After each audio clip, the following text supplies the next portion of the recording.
দেখুন, গরম পড়াটা কিন্তু খুব নতুন কিছু না। এটা কিন্তু এর আগেও কিন্তু এই হিট স্ট্রোক হয়েছে এবং সবসময় এরকম হয়। তবে হ্যাঁ, এবারে যেমন সাধারণত আমাদের বৈশাখ মাসে কালবৈশাখীটা হতো, এখন এবার কালবৈশাখীটা একটু পিছিয়ে গেছে। এটা হলো বড় কথা, যার জন্য মানে প্রচণ্ড গরম।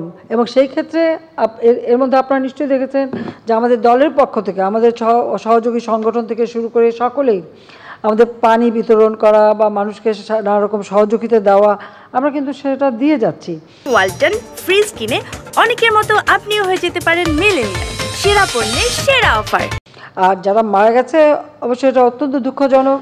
তবে আমরা সবাইকে সাবধান করে দিচ্ছি যে চলাফেরা সব কিছু সময়ের জন্য একটু সাবধানতা অবলম্বন করে থাকে, বেশি মানে কোন রোদে না রাখা বা একটু ছায়া জায়গায় থাকা, আর বিশেষ করে প্রচুর পানি খাওয়া, এবং আমরা স্যালাইন, পানি, এমনকি ছোটো ছোটো ছাতা, ক্যাপ, আমাদের দলের এবং সহযোগী সংগঠনের পক্ষ থেকে যতদূর সম্ভব আমরা কিন্তু মানুষের পাশে যাচ্ছি। সরকারের পক্ষ থেকেও আমরা সচেতনতা সৃষ্টি করা এবং সব ধরনের ব্যবস্থা আমরা নিচ্ছি।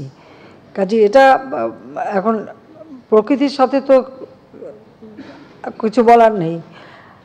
পাশাপাশি আবার যেহেতু এই গরমের জন্য হিমালয়ে বরফ গলছে, পানিও আসছে, যেসব নদীতে পানি থাকতো, আমাদের তিস্তার পানি কিন্তু প্রায় দ্বিগুণ পানি আছে এখন। কিন্তু সাথে সাথে আবার সম্ভাবনা দেখা দিয়েছে আমাদের সিলেট বা ওই অঞ্চলে বন্যার। তো সে হয়তো বন্যাও আসবে।